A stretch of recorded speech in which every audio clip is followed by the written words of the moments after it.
Welcome back, everyone. Now that I have some time on my 2023 250XC, I feel more confident in offering some insight as well as my perspective on this bike. A lot of you may already know or have watched my first impressions video, and I've also published kind of a second follow-up video to that. I now have 11 hours on the bike, and I've ridden it in the majority of my primary types of riding. I've ridden it while play riding in the desert. I've pushed it hard in a desert racing and hare scrambles environment. I've even ridden it a bit at our local motocross track. And the final thing that I was waiting to do was ride or race it in slow, technical, rocky conditions. I finally got that opportunity this past weekend while riding it for over 4 hours at the Tecate Enduro in Tecate, Mexico. I knew this course would put the bike to its test in the rocky and the really gnarly riding conditions that I hadn't yet had an opportunity to experience. The only environment that I've not had a chance to ride it in yet is high alpine single track. That is truly my favorite type of riding here in the West, but since it's winter, I haven't had the chance. However, with exception to the elevation of the mountains, I feel like the environments that I've had the bike in give me a good perspective now on how it will perform in all of those different riding situations. So let's jump right into some of the key categories and I'll share my final thoughts. So first, let's talk the motor. I've already said this and it's been said 100 times by other people. The motor is simply awesome. It really, really is. The more I ride it, the more I love it. And I stay consistent with what I said the very first time, which is it's like riding a perfectly tuned carbed bike all the time. My old bike is a 2017 250XC with a carb. And when riding that bike, I found a lot of times that I'd have to keep the bike cleaned out or cleared out during long descents. You can feel it kind of loading up. With this bike, I haven't experienced that at all on descents or when just kind of putting around a little bit and then really getting on it. It's just always been clean. I mean, when you very first start the bike, it feels and sounds just like a two-stroke, and you got to kind of clean it out a little bit. So that's not 100% gone, but I've only noticed that when I'm starting it. But when I'm actually riding it, I haven't felt or experienced any of that kind of cleaning out that you got to do to really get the bike to run. There's no jetting to worry about, so I also anticipate that it will work the same at high elevation when I'm finally able to get up in the mountains this next summer. As for the low end and the top end, that was one of the really main reasons that I wanted to wait to share my final thoughts on this bike, because up until this point, I had never really ridden the bike anywhere that I was going to be spending a lot of time in slower terrain, just lugging it around rather than revving it out. If you know anything about the Tecate Enduro, it's not a hard enduro by the modern definition of the sport, but it's more like the original hard enduro, where you're riding gnarly, rocky, slow terrain for the majority of a 100-mile course rather than just some, super incredibly gnarly 5-mile course. After this past weekend, I never once thought about a lack of low end or a concern for more power. The bike is luggable and produces really great traction, and the irony is that I rode in the aggressive map, the green map, the entire time. And speaking of the map, I actually haven't even ridden the bike in the white map. I actually had intentions this last weekend to make the switch when I was in some of those situations where I knew it was going to be really gnarly, but honestly I was just in race mode. I was riding. But that's actually a testament to how well it works all the way around, because it never even occurred to me that I needed to switch to the white map to try to generate a little bit more tractable or controllable power. Again, last weekend was probably the ideal time to give it a try, but for me, I find that I would rather control the power with the clutch than worrying about flipping a switch. I'm sure that after some really long days in the saddle during some of our big mountain rides when I'm just getting exhausted and I just want to be able to not even think about it, that may come in handy. But for me, the green map, it's not uncontrollable. It still lugs super well, but I prefer having the option of slipping the clutch, spinning up the revs, and having the meat of the power at my disposal. On my old bike, again, which is a carbed 250, I used the red power valve spring 100% of the time for the exact same reasons. The option is nice, and I'm not shaming anyone who uses the white map, but it's simply a personal preference of mine, and I'm sharing my experience. So let's talk a little bit about the gearing. So the very first time I rode the bike, one of my first observations was that something seemed a bit different with the gearing. It does come with a 1/2 smaller rear sprocket, but the internal gear ratios are slightly different as well from some of the previous generations of XCs. There are some really good gearing comparison charts that are online that show the difference. So if you just Google those, you can find them, and you can see that first and second actually are a smidgen lower, I believe. And for me, first and second are plenty low. At the Takata Enduro, for example, I never once longed for a lower gear. First and second seemed plenty low, and in fact almost too low at times for me. But what I did find is that I spent about 90% of my day in third gear because it pulled longer and it would rev out without requiring a shift. But it was also low enough to find that right balance of where you're just kind of lugging the bike, but you're actually still going really fast, because that's where you produce the most traction and avoid the wheel spin or that instant snap that causes you to bounce all over in the rocks. So with more time, I suppose it may be worth me, exploring or considering a 50 tooth on the rear, particularly for some of the high alpine single track, the really slow, gnarly riding. But after this past weekend, I have a hard time believing that I would really ever need or want that, because we were riding as slow or as technical as stuff as I ride it anywhere, all over the Rocky Mountains of Utah, Idaho, Wyoming, you name it. Let's talk a little bit now about the suspension and the chassis. So the new chassis has, you probably have already heard or read, it is stiffer. But that's not necessarily a bad thing for me. The bike feels very planted, and it actually, because of that, it actually gives me more confidence to push it hard, whether I'm play riding or racing. The suspension is set up a bit stiffer, but just like the chassis, I haven't found that to be a bad thing. The very first time I raced the bike, I had all the clickers in the sport setting, and I really liked it. For this past weekend in Mexico, I backed those all off to the standard setting for the Takata Enduro, knowing that it was going to be slower and rockier than the previous race that I had done here locally. This helped, and I felt like I could still attack obstacles without it feeling, too soft or even wallowy. I do plan to replace the rear spring because I'm at the upper end of the spring weight, and I did feel it that it hit hard a couple times this past weekend, and so I know that I could probably get the balance a little bit better. The only time where I really noticed my suspension this past weekend, it was during a particularly long section of super rocky double track. The entire section, it was covered in these loose baseball-sized rocks, and I was charging as fast as I was feeling comfortable to, but I never felt super confident. And in my mind, I'm thinking, well, nobody would. I mean, that's just the reality of riding on loose baseball-sized rocks on top of hardpack. But at the end of that special test, I was talking to my son Josh and my friend Corey, who coincidentally were both riding their Circle 300s, and I was making that comment about how I didn't feel super confident in that area. And ironically, they were commenting how they felt like, even though it was that type of condition, that they could not believe how well their Shercos had felt so planted in that same section. So honestly, probably as much just a deficiency of me as a rider as it is the suspension, but I share that as an observation for what it's worth. And also just for context, they're both AA level riders. Have some tuned suspension, and I think that's a tribute to their bikes working really well, and I think this bike can work just as well. But for me, I struggled in that a little bit. I do intend to eventually have my suspension serviced and revalved.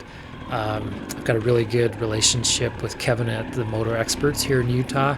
I've had some conversation with him already, and we've discussed some things that we can do to address some of my feedback, and my focus will be on trying to get a little bit more compliance in the small chop but also a little bit more of a focus on the better balance front to rear without a sacrifice, the bike's ability to take those big hits, which is actually something that I really, really like. I'd rather be able to do that and have it be a little less supple in the chop than sacrifice the big hits. So I'm looking for that sort of happy medium there.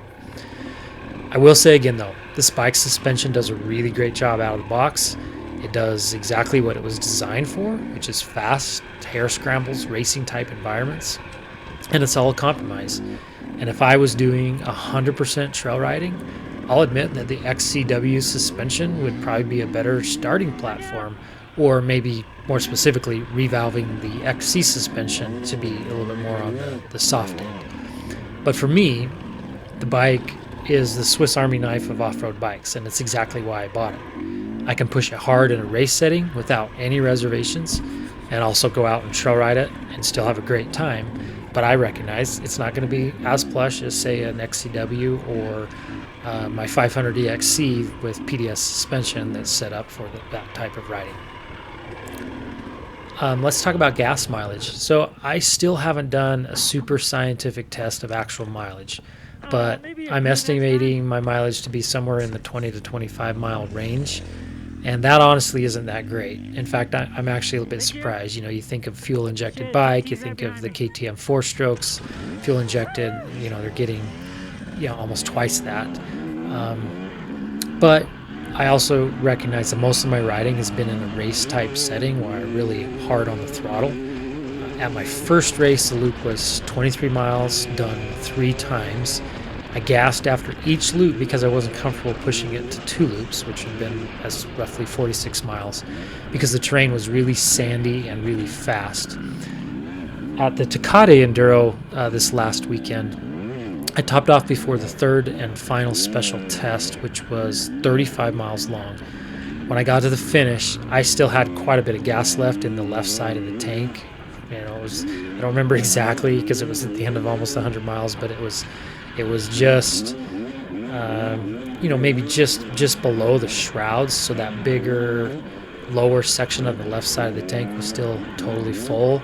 And there was still visible gas on the right side of the tank as well, maybe another 3 to 4 inches. So, that could have been another gallon of gas, and I could have gone another, 25 miles potentially. But the majority of that loop was slower terrain, so I have heard reports of guys trail riding getting upwards of close to, maybe even 70 miles. I'm hoping about that. Because I do intend to do more riding like that also. There's also a lot of chatter online about the location of the fuel pump in the center cradle of the tank rather than it being at the lowest spot where a petcock would be or the fuel pump is on the previous bikes.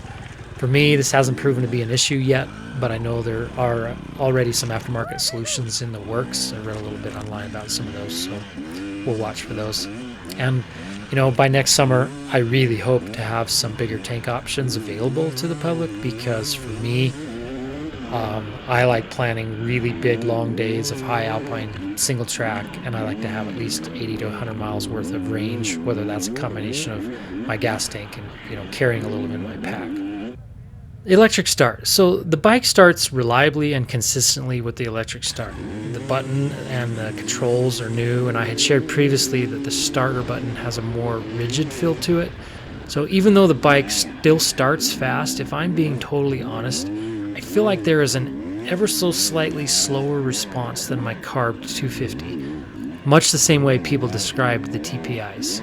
Some of this may be simply due to the integrated start and the kill switch being one unit and it's on the right side, and on my old bike I had those reversed, so I had the location of the starter button on the left side, and I actually did that intentionally because I preferred it for dead engine starts. So part of my observation may just be that me getting used to depressing the harder button and getting better at that motion of twisting the throttle with the same hand. Again, it's not a big deal. It's just simply an observation that it feels like the electric start's just tiny bit slower than my carb bike to light up, but it's a fraction of a second, so it's not that big a deal. On that note, though, I've also read that just this past week that KTM has released a new flash to the ECU that resolves the issue with getting the blinking fuel injection code that it would result if you mistakenly hit the starter button while the bike was running. I personally haven't done the reflash yet, but we'll get that done sometime soon. And as far as the stator output, I've mentioned this before, there is a lot of discussion about that, particularly it being so weak. I admit that's a disappointment to not be able to run, any real beefy lights, but I've seen that there are a few options out there for a smaller light that can be used in conjunction with a fan, assuming they're both not running at the same time. Personally, I've never run a fan on my two-strokes, so that part isn't a huge concern, but I do like to have the option of having some lights on there for some of those long days on the mountain single track. For me, I may look into one of those smaller light options, or most likely just upgrade my helmet light setup. The couple of things that I've done to the bike, as far as mods, pretty much everything that I've done is typical off-road bolt-ons. I haven't done anything to the motor or suspension. I see no need to put a different head on this bike like I have on previous two-strokes. It already has the two-part SX head on it. I know that there's some aftermarket ones available already, but honestly, the thing just runs so dang good, I don't see any reason for that. I did install the Tusk radiator guards, and I also installed the Tusk rotor guard. The Tusk rotor guard will work, but if you're on their website as of right now, early December, it'll only show for the XCWs for 23. But if you buy it, if you go and buy the Bulletproof Designs, the little sleeve or reducer that's needed for the smaller axle diameter, the Tusk one will bolt right up. And I'm pretty sure Rocky Mountain will be getting their own sleeve made soon. I also have the Midwest Mountain Engineering clutch lever to reduce the clutch pull, and for me, I just really, really like that. I did also mention in a previous video I've added the GPR V5 stabilizer, but I specifically bought the Pro Mount that comes with a different top triple clamp, and it has dampened bar mounts. And the thing that I really liked about that, and the reason I did that, is that it retains the stock bar height. It's just fractions of an inch taller, just barely, but otherwise it feels exactly the same. And that those dampened bar mounts helps with some of the absorption of big hits through the bars. And I also do have a Tusk skid plate made out of the big thick UHMW stuff. I have an early version, and a new version should be available soon. It's a really nice full coverage skid plate with an integrated linkage guard, full wraparound protection for the ignition side and the water pump. And I was also running Moose's front and rear. Couple final kind of miscellaneous observations now that I've had a little more time on the bike. I actually really like the stock handguards. They're very stout and they don't flex. I mean, they're a little bit thicker, and they stick out just a little bit of enough to offer good knuckle protection. And the reason that I guess this is on my mind is the Tecate Enduro is notorious for creating bloody knuckles. I mean, it's almost one of those where it's like almost mandatory. I mean, you do not ride that race without some sort of hand protection, let alone full wraparounds or larger guards. A lot of guys, I mean, even though it's not raining or anything like that, lots of guys run the full Moose, the big cold weather deflectors or other similar large deflectors, because the cactus and the tight brush will literally just wreak havoc on your hands. After this last weekend, I mean, I have pictures of buddies that their knuckles just completely bloodied. I ran the stock handguards with ODI bar ends, and like complete non-issue. I didn't have bloody knuckles. I was fortunate I didn't run into any cactus or anything like that, but they did an awesome job at protecting my hands without having to run the full wraparound. So nice little surprise. I'm a fan of them. Another thing, so the pipe location. For those that know me, I'm a notorious pipe smasher. I've got like a garage full of pipes from my previous bike. And I had ordered a P3 carbon fiber pipe guard because it was honestly the only one I could find for these new bikes. I ordered it before the Tecate Enduro, and it didn't arrive in time. So I was a little bit nervous. I'm like, well, I don't have any choice, so I just ran a stock pipe with no protection. And that Enduro is 100 miles of just pipe smashing rocks the entire time. And through some miracle, when I finished the race, I looked at my pipe and I didn't have a single zinger on it. And for me, that's nothing short of a miracle. I mean, I'd have had better odds of winning the lottery. And although some of it was probably just dumb luck, I attribute a portion of it to the way the pipe is tucked up tighter and closer to the bike, and that's a good thing for me. So if you made it this far, it's probably pretty obvious that I'm a fan of this bike. I've tried to remain as objective as possible through this process of getting used to a new bike without being swayed either positively or negatively by anything that I had previously watched or read online, because I realize I'm just one guy and one guy's opinion, and there's a lot of other videos and comments and chatter about the bike. No bike is without its flaws, and this bike isn't for everyone. Depending on your riding style and your preferences, there may be better options for you. But for me and my riding style, honestly, the bike has been darn near perfect for me.